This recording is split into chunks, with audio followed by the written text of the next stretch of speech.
नमस्कार दोस्तों, आज की वीडियो का टॉपिक है अपनों की चालाकी का शिकार। उनकी असलियत समझने के बावजूद आप क्यों बनते जाते हो। तो कोई आपका करीबी चालाक इंसान आपको उल्लू बनाकर अपना मतलब पूरा करता रहता है और आप जानते हैं कि ये आपको उल्लू बनाता है, कि ये चालाक है, फिर भी आप उसकी हाँ में हाँ क्यों मिलाते रहते हो, उसकी इच्छाएं क्यों पूरी करते रहते हो। ये समझने वाली बात है। यही है आज के वीडियो का टॉपिक। आपकी ज़िंदगी में ये जो चालाक इंसान है, ये आपकी संतान हो सकता है, रिश्तेदार हो सकता है, कोई दोस्त हो सकता है, कोई पड़ोसी हो सकता है, कोई आपका सहयोगी हो सकता है। फ़ायदे पर फ़ायदा उठाया जा रहा है, फिर भी आप उसकी कभी विरोध नहीं करते, कभी उसे टोकते नहीं, रोकते नहीं। ऐसा क्यों करते जाते हैं आप? आइए समझने की कोशिश करते हैं। उदाहरण के लिए मान लीजिए माता पिता जो है सीनियर सिटीज़न है, बेटे बहू के साथ रहते हैं, पिताजी का अपने पास कुछ अपना पैसा है, बेटा कुछ ना कुछ बहाना बनाकर, एक तरह की धमकी देकर, नाराज़गी दिखाकर वो पैसा वसूलता रहता है, लेता रहता है। माता पिता जानते हैं कि ये जो एक तरह का दबाव बना रहा है ये ठीक नहीं है, फिर भी उसका विरोध नहीं करते। तो इसके पीछे जो कारण है, माता पिता को अपने आप को समझाने को जो कारण लगता है, शायद वो असली कारण ना निकले। माता पिता सोच सकते हैं कि ये बेटे की ज़रूरत होगी दिल को समझाने को, या वो सोच सकते हैं कि ये हमारा प्यार है, इसी के लिए तो हमने कमाया था। ऐसी बातें सोचते रहते हैं, लेकिन फिर भी दिल में कोई कांटा सा चुभता रहता है कि नाजायज़ दबाव बनाकर, चालाकी से बातें बनाकर ये हमारा बेटा बहू, हमारा पैसा हमसे अलग करते जा रहे हैं, छीनते जा रहे हैं एक तरह से। तो दोस्तों, करीबी रिश्ते में जहाँ प्रेम होना चाहिए, एक दूसरे का हित पहचानना चाहिए, वहाँ पर अगर स्वार्थीपन घुस जाता है, चालाकी घुस जाती है, तो मन को बहुत अफसोस होता है। तो इसका जब सही कारण, जो शिकार बन रहा है चालाकी का, स्वार्थीपन का, जब सही कारण उसको समझ में आ जाता है, तो उससे बचने का रास्ता भी समझ में आ सकता है। तो अपनों की चालाकी का जो शिकार बन रहा है इंसान, सबसे पहली समझने वाली बात उसके लिए ये है कि उसने अपने ही मन में, अपने पुराने अनुभवों के आधार पर अपनी एक छवि बना रखी है। वो उसकी अपनी एक तस्वीर है जिसके की हिसाब से वो जीवन में अपने सब रिश्ते आगे बनाता है। उस छवि से, उस तस्वीर से, उस इमेज से प्रभावित होकर ये इंसान सोचता है कि तू जो है वो लोगों का भला करता है, तू जो है लोगों के सुख दुख में काम आता है, कि ये तेरी जिम्मेवारी है कि तेरे बच्चे खुश रहें, तेरा दोस्त खुश रहे। तो अपने मन में खुद ही के लिए बैठी हुई इस छवि को सुंदर और बेहद अच्छा बनाने के लिए वो इंसान पूरी जिंदगी कार्य करता रहता है, मेहनत करता रहता है। तो अपने मन में बैठी हुई इस छवि से प्रभावित होकर वो इंसान ये चाहता है कि कुछ भी ऐसा ना घटे कि ये छवि चोट खाए, टूटकर बिखरे। इंसान के मन की ये अपनी छवि ही उसको हर रिश्ते से जोड़ती है, उसको बताती है कि कौन सा रिश्ता, उसमें उसकी क्या जिम्मेवारियां हैं, क्या पसंद है, क्या उसको करना चाहिए, क्या नहीं करना चाहिए।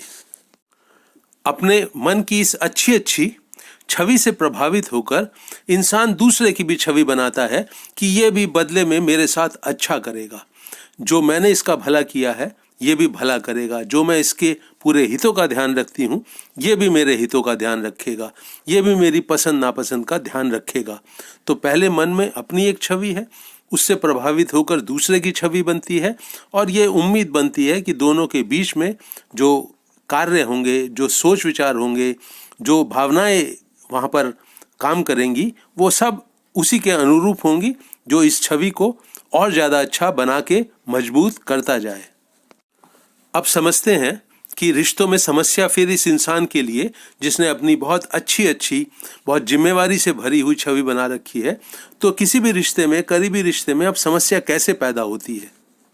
वो जो करीबी इंसान अब स्वार्थी हो गया है, चालाक हो गया है, आपका शोषण कर रहा है, वो इस छवि का फ़ायदा उठाता है और ऐसे ऐसे काम आपसे करवा लेता है जो आप अगर करने से इनकार कर देंगे तो आपके मन में जो अपनी एक अच्छे इंसान होने की छवि है वो टूटेगी, उसको चोट लगेगी। तो माता पिता के मन में अपनी छवि ये है कि हम बच्चों की खुशियों के लिए जिम्मेवार हैं। तो बच्चे इसी छवि का फायदा उठाकर जब उनके ऊपर नाजायज दबाव डालते हैं रुपया पैसा पाने के लिए, कोई अब उनका समय मांगने के लिए, तो ये इनकार नहीं कर पाते, क्योंकि हमेशा ये ध्यान रखते आए हैं उस छवि से प्रभावित होकर। और अब अगर ध्यान नहीं रखेंगे, उनकी इच्छाएं पूरी नहीं करेंगे, तो वो छवि टूटती है। तो ये जो इंसान है जो शिकार बनते जाते हैं कि हर तरह के शोषण का अपने करीबी इंसान के हाथों, इनकी समस्या यही है कि ये जो अपनी एक अच्छे इंसान होने की छवि है उस रिश्ते में उसको टूटते हुए नहीं देख सकते। इसी कारण ऑफिस में काम करने वाला आदमी अपनी छवि रखता है कि तू बहुत ईमानदारी से बहुत अच्छा काम करता है, और बॉस के हाथों उसका शोषण चलता रहता है। दोस्त को दोस्त के काम आना चाहिए, इस छवि के चलते एक दोस्त दूसरे दोस्त से गलत काम करवाता रहता है। और अगर ये अच्छी छवि टूटती है तो उसका अर्थ होता है अपनी नज़रों में गिरना, शर्मिंदगी महसूस करना, एक अजीब से तरह का अपराध बोध का शिकार बन जाना। दिल दुखी होता है कि अपनी जिम्मेवारियां निभाने में असफल रहा मैं। इस बात से फर्क नहीं पड़ता कि आपका करीबी इंसान चालाकी दिखा रहा है, स्वार्थीपन दिखा रहा है। आप अगर उसकी इच्छा पूरी नहीं कर पाए, वो जिम्मेवारी अपनी नहीं निभा पाए, तो अपनी नज़रों में शर्मिंदा होते हैं, बहुत अंदर से बेचैन हो जाते हैं। जो किसी करीबी की चालाकी का शिकार बन रहा है, अब उसके सामने बात यह आती है कि अब वो करे क्या, कैसे ये उस स्वार्थी अपने करीबी इंसान का, चालाक इंसान का शिकार बनने से अपने आप को बचाए कैसे। तो किसी करीबी के स्वार्थीपन का शिकार बनने वाले इंसान के लिए सबसे पहली बात ये समझनी होगी कि वो दबाव में आकर कोई भी ऐसा काम ना करे जो उसकी ज़रूरतों के ऊपर सीधी सीधी चोट पहुंचाए। पैसा उतना ही दे जो उसके अपने जो सुरक्षा है उसके एहसास को चोट ना पहुंचाए। जिम्मेवारी उतना ही समय देकर उठाए जो कि उसके अपने स्वास्थ्य के लिए नुकसानदायक ना हो। तो आपकी जो अन्य रिश्तों में जिम्मेवारियां हैं, अगर किसी एक करीबी के दबाव में पड़कर आप कुछ ऐसा काम करते हैं कि अन्य जिम्मेवारियां नहीं उठा पाएंगे, तो भी आपको इनकार करना चाहिए, दबाव में नहीं आना चाहिए, किसी के स्वार्थीपन के सामने नहीं झुकना चाहिए। दूसरी बात उसको ये ध्यान में रखनी है कि जब एक मन में ये बात बैठ गई कि दिल दुखी होता है दूसरे इंसान के कर्मों को देख के, उसकी बातों को सुन के, तो अपने आप को दुखी रखना, परेशान रखना, चिंतित रखना, रातों को जागने लगना, अपनी भूख प्यास को नष्ट कर लेना, ये बिल्कुल भी सही नहीं है उस इंसान के लिए जो चालाकी और स्वार्थीपन का शिकार बन रहा है। तब उसे अपने करीबी इंसान को साफ शब्दों में बता देना चाहिए कि उसके एक्शन, उसकी बातें दिल को चोट पहुंचा रहे हैं, जो अंदर की एक शांति है उसे भंग कर रहे हैं, सुख दुख जो है उसके बीच में से जो दुख की मात्रा है बढ़ाते जा रहे हैं। और जब एक बार वो उसके काम को करने से, उसकी बात को मानने से इनकार कर दें, तो अपने इनकार पर दृढ़ता से पैर जमाकर जमे रहें। फिर ना का मतलब ना होना चाहिए, वो किसी भी तरह की फरियाद हो, कुछ भी हो, अगर आप चाहते हैं कि आपके करीब इंसान को सही संदेश पहुंचे, तो फिर अपनी ना को हाँ में बिल्कुल मत बदलिए। बहुत सजगता से देखिए कि जो मांग आपके ऊपर आपका करीबी डाल रहा है वो उसकी वास्तव में ज़रूरत है, उसके लिए महत्वपूर्ण है।